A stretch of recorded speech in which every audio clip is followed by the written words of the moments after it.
뉴스회전 주민. 오늘은 대선 출마 선언 후 신당 창당을 준비 중인 김동연 전 경제부총리 모셨습니다. 어서 오십시오. 네, 안녕하십니까? 대선 출마를 선언하신 거죠? 네, 그렇습니다. 예. 출마 이유부터 여쭤봐도 될까요? 예. 정치판, 예. 또 지금 대선판의 꼴을 보고 예. 이대로 가서는 대한민국이 안 되겠다. 그런 마음으로 나왔습니다. 지금 예. 대한민국이 어떤 나라입니까? 대한민국이 우리 온 국민이 노력을 해서 세계 10대 경제 강국, 또 선진국 문턱까지 갔는데 지금 국민들이 너무 힘듭니다. 예. 그리고 사회는 둘로 쪼개져 가지고 지금 싸우고 있고요. 예. 그래서 이대로 가서는 대한민국이 안 되겠다. 대한민국의 새로운 비전을 만들어야겠다. 그런 마음으로 예. 나왔습니다. 제가 후보님으로 호칭을 여쭙겠습니다. 예. 김 후보님은 그렇다면 뭐가 다릅니까? 이 지금 어떤 대선 후보들하고. 지금 대선 후보들은 이제 거대한 양당 구조에서 예. 기존의 어떤 정치 기득권 내에 계신 분들이고요. 예. 저는 완전히 이제 새로운 그와 같은 기득권의 틀을 깨기 위해서 나온 예. 그야말로 이 시장으로 얘기하면 양당은 이제 기존의 대기업들이고 예. 저는 이제 새로운 스타트업을 만들어서 이 대기업을 깨고 싶은 또 유니콘 기업이 되고 싶은 예. 그런 스타트업입니다. 예. 대기업과 유니콘 그룹의 어떤 가장 큰 차이점은 제품일 텐데요. 제품이 네네. 뭐가 다른가요? 김 의원님 제품은. 예, 제품이 이런 거죠. 그 벤처기업이나 또 새로운 신상품은 기존 시장에 대한 상품에 불만스러울 때 나오는 예. 것들이죠. 지금 양당에서 내고 있는 여러 가지 제품들, 선거 공약이나 이 정책 비전이 아니라 과거 얘기를 싸우고 흠집내비하는 그런 구상품이 아니고 예. 대한민국의 미래와 비전, 컨텐츠를 가지고 나오는 신상품. 예. 이 때문에 완전히 다르다고 생각합니다. 그 신상품의 대표 상품이 뭔가요? 제가 여쭤봐도 예. 예, 그럼요. 예. 일단은 새로운 경제 패러다임 만드는 것, 예. 또 복지의 틀을 만드는 것, 그다음에 지금의 정치판을 바꿀 수 있는 정치 세력과 정치판을 바꾸는 예. 그 정치 구조의 변화 이런 것들이 다 농축되어 있는 것입니다. 아, 구체적으로 여쭤봐도 될까요? 그럼요. 어떤 아니요, 그 부분. 그러니까 네. 지금 말씀하신 약간 추상적인 것 같아 제가 정확히 뭐가 다른지를 몰라서 그런데 그 어떤 용어는 굉장히 어떤 좋으신데 구체적으로 어떤 게 다른가요? 그러니까 예를 들면은 예. 이제 정치에 있어서는 지금의 제왕적 대통령제에 대한 개헌, 예. 또 선거법, 정당 구조의 변화. 예. 정치는 경제는 이제까지 한국 경제가 이제 추격 경제를 해서 선진국을 따라하는 경제를 했습니다. 이제는 추격 경제가 아닌 우리가 선도 경제로 가기 위한 추격 경제 틀을 깨는 경제 패러다임의 변화. 예. 예를 들면은 스타트업 천국, 대기업 규제와 대기업 수 늘리기에 있어서 다른 접근, 또 거품 경제 깨기, 부동산 거품, 교육 거품 깨기 이런 것들이고요. 부동산 대책에 있어서도 이제까지와 다른 공급 대책과 또 투기 억제 대책 이런 것들을 지금 상품으로 잔뜩 준비하고 있습니다. 예. 김 후보님께서는 현 정부의 어떤 고위 관료 출신이신데요. 네, 현 그렇습니다. 정부에서 어떤 경선에 참여하지 않으시고 제3지대를 주창하시는 이유가 뭔가요? 이번에 사실은 뭐 여당 야당에서 다 경선 참여를 요청을 예. 했었고요. 뭐 그전에도 여러 가지 요청이 있었습니다만 단순합니다. 지금의 기존 구조에 들어가서는 이 틀을 깰 수가 없다. 대한민국이 갖고 있는 구조적인 문제를 해결할 수 없기 때문에 힘들지만 새로운 길을 가겠다.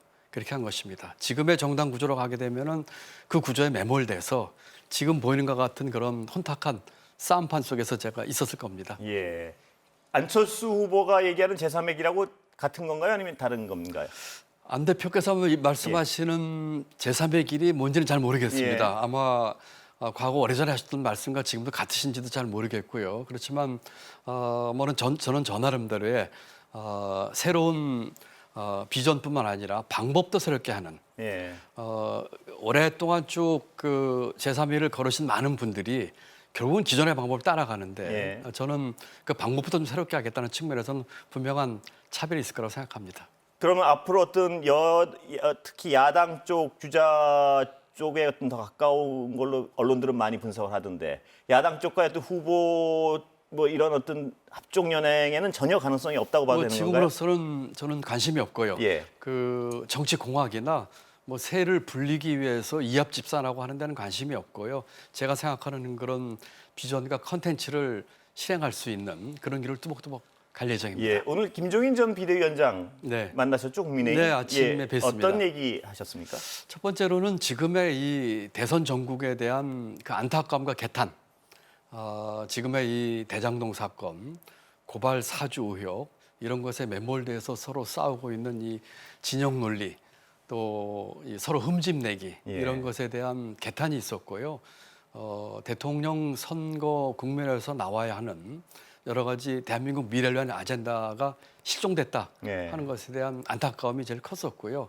그래서 이와 같은 판을 바꾸기 위한 새로운 정치 세력이 모아지는 것에 대한 같은 의견과 격려 그런 말씀이 있었고요. 또 그밖에 앞으로 이 여러 주제들 예를 들어서 코로나 이후에 지금 굉장히 어려운 경제 상황이 예상이 예. 되고 어떤 분들은 경제 위기까지 얘기합니다. 이때 대처하는 방안 또 제왕적 대통령제를 고치기 위한 개헌 문제 예. 등을 포함한 다양한 주제를 가지고 의논을 했습니다. 김종인 전 비대위원장은 김 후보님 그 출마 선언에 너무 늦었다 이런 표현을 하신 걸로 제가 기억하는데 그 말씀은 없었습니까 혹시? 오늘 그 얘기와 관련해서 예. 지금의 이 대선 전국이 이렇게 지금 혼탁하고 아젠다가 실종된 상태에서 앞으로도 한 5달 시간 남았다는 것에 대해서 생각을 같이 하면서 씩씩하고 또 이 새로운 정치 세력으로 정치판과 또 이 정치 세력을 바꿔보자 예. 하는 것에 대해서는 많은 또 공감이 있다고 늦었다는 생각합니다. 말씀에 대해서는 추가적인 말씀이 네, 없었고. 따라 없었습니다. 아, 예. 네. 그 현 정부 아까도 잠깐 여쭤봤지만 고위 관료 출신이신데요. 현 정부의 정책 중에 어떤 괴리가 있는 부분은 가장 뭐였습니까? 저하고 여러 면에서 예. 정책에서는 각이 섰죠. 예. 뭐 경제 쪽에서 가장 컸던 것은 최저임금의 급격한 인상, 예. 근로시간 단축, 또 일부 세금 문제, 예. 그다음에 부동산 대책에서도 좀 이견이 있었고요. 또 제가 주장했던 혁신 성장에 대해서도 조금 발목을 잡는 뭐 이 정도가 가장 크게 각을 셌던 부분입니다. 그거를 국정 철학의 차이로 볼 수 있나요? 아니면 정책적 방법론에 대한 차이로 볼 수 있나요? 저는 두 가지 다라고 봅니다. 예. 왜냐하면 지금 말씀드린 이 5가지들은 내용으로는 정책인데 이 정책의 뿌리에는 철학과 가치가 있습니다. 예. 그래서 그 같은 가치와 철학 면에서도 어떤 면에서는 서로 간에 그 이견이 있었다 저는 이렇게 생각하고 있습니다. 국정 철학이란 것은 근데 어떤 관료가 국정 철학 어떤 선출된 어떤 대통령이 국정 철학의 관료는 따라갈 필요가 있는 거 아닌가요? 예를 들어서 그게 국정 철학이 맞지 않다고 생각하면 그 자리 자체를 거부해야지 원래 정상적인 거 아닌가요? 예를 들어서 정책적 잘못이 있다거나 하는 건 관료가 물론 저항할 수 있지만 국정 철학에 나는 임명을 수용해놓고 저항한다. 이건 좀 앞뒤가 안 맞는 거 아닌가요? 어떻습니까? 제가 보수 정권에서도 장관급 공직자를 했고요. 예. 이번 정부에서 부총리를 했는데 두 번 다 그런 철학에 있어 차이를 보고 중간에 사의를 표했습니다. 예. 관료가 그 일을 잘하는 게 중요하지만 그 일이 성공하기 위해서는 어떤 철학과 가치를 가지고 있느냐가 대단히 중요합니다. 예를 들어서 제가 같이 일했던 강요 중에서 정치인 출신들에게는 예를 들어서 이런 얘기를 했습니다. 진보의 가치를 추구한다고 하면서 진보의 가치를 예. 깨고 있다. 예. 반대로 보수 쪽에서 장관급 할 적에는 보수가 추구하는 정말 좋은 가치가 뭔지도 모르고 있다. 이런 식으로 얘기를 했기 때문에 예. 이미 우리 앵커께서 말씀하신 것처럼 예. 임기 중반에 제가 두 번 다 사의를 중간에 표했었습니다. 예. 네. 아니 저는 가끔 제가 궁금한 것 중에 하나 이제 현 정부에서 그런 일들이 계속 발생해서 제가 여쭤보는 부분인데 네, 네. 어떤 정책의 방법론에 대해서는 얼마든지 전문 관료로서 저항도 할 수 있고 길을 바꿀 수 있지만 철학이 마음에 안 든다고 부딪히는 것은 임명직 관료로서의 어떤 의무를 저버리는 거 아니냐 이런 어떤 근원적인 질문 때문에 여쭤본 그렇습니다. 겁니다. 네, 예. 정확한 지적이시고요. 예. 그래서 말씀드린 것처럼 저는 보수 정부에서도 또 이번 정부에서도 중간에 그런 철학 부분에 부딪혔을 적에 제가 사의를 예. 표했었습니다. 예. 부동산 정책은 어떤 다른 부분을 가지고 계신가요? 부동산은 지금 그 첫 번째는 이제 공급 쪽입니다. 공급 쪽에 몇 가지 원칙이 필요합니다. 첫째로는 지을 땅 많습니다. 예. 두 번째는 빨리 지어야 합니다. 많은 후보들이 공급 대책을 내놓고 100만 원, 200만 원을 내시는데 제가 볼 때 전부 국민을 현혹하는 거짓 공약입니다. 예. 공급에서 핵심은 시차거든요. 예. 그래서 공급 정책에 있어서는 일가구 주택 꿈을 이루어준다. 지을 땅 많다. 시차 줄여주겠다. 예. 세 번째로는 일가구 1주택자에게는 세금과 또 대출에 있어서 규제를 풀어서 그 꿈을 이루어주겠다는 것이 공급 정책의 핵심이고요. 두 번째는 투기 억제입니다. 예. 투기 억제에 있어서는 첫 번째는 일가구 다주택자에게는 분명한 규제를 써서 세금과 대출 면에 있어서 분명하게 투기 억제하는 정책을 써야 되고요. 예. 두 번째는 제가 책에서 썼습니다만 시장 친화적인 토지 공개념입니다. 예. 그런데 공공 부지 위에 집을 지어서 토지 임대부 분양주택이나 또는 장기 임대주택을 해서 공급하는 식으로 해서 이 시장 친화적인 또 토지의 가치 상승에 의해서 이루어지는 일종의 불로소득에 대해서 어떻게 사회에 환원할 것인가 이 예. 부분을 정교하게 짜면은 저는 만약에 집권한다면은 1년 내에 이 부동산 심리를 충분히 잡을 수 있다고 생각을 하고 있습니다. 현재 여야 대선 1등 후보들에 대한 어떤 인물평이랄까요? 그 자질평을 좀 해주시죠. 예.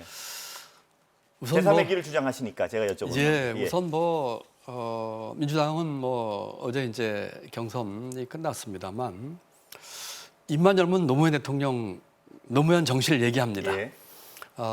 그 당시 야당이 무능보다는 부패가 낫다고 얘기할 적에 아주 피를 토하는 심정으로 노 대통령에 대해서 반대를 하셨어요. 예. 그런데 지금 여당은 무능할 뿐만 아니라 부패까지도 같이 하는 모습을 보여주고 있고 야당도 비슷한 모습을 보여주고 있다고 생각을 합니다.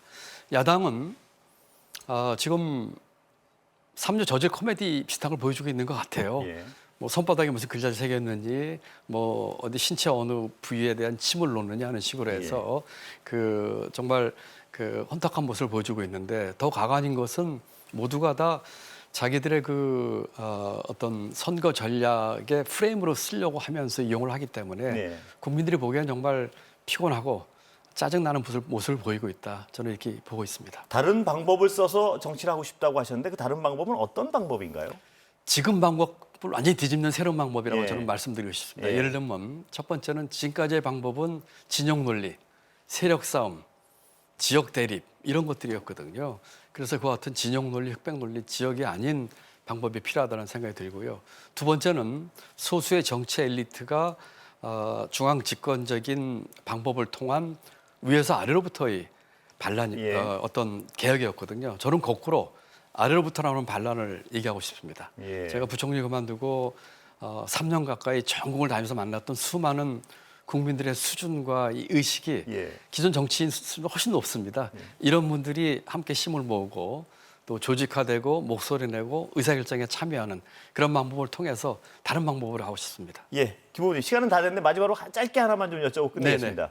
지금까지 많은 준비를 해오셨다고 자부하고 계신데요. 그렇습니다. 그럼에도 불구하고 인지도나 어떤 지지도 뭐 이런 거는 굉장히 어떤 의미 있는 수치가 아닙니다. 그거에 대한 어떤 해법이랄까요? 뭐 방안을 가지고 계신가요?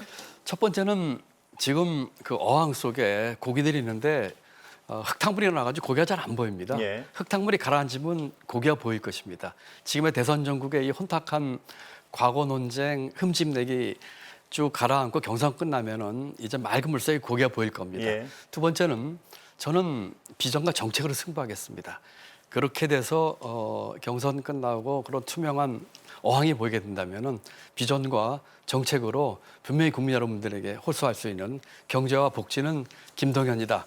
경복김이라는 걸 보여줌으로써 지지도를 끌어올릴 것이라고 저는 예. 생각하고 있습니다. 경선 끝나면 이제 혼탁함이 가라앉는다 그러셨는데 이게 대선이란 게 가면 갈수록 더 혼탁해져서 끝까지 안 보이실까 봐 걱정도 있는데. 국민을 믿어보시죠. 예. 국민이 틀림없이 아주 눈부릅뜨고 보실 겁니다. 알겠습니다. 오늘 말씀 여기까지 듣겠습니다. 네, 네, 감사합니다. 감사합니다.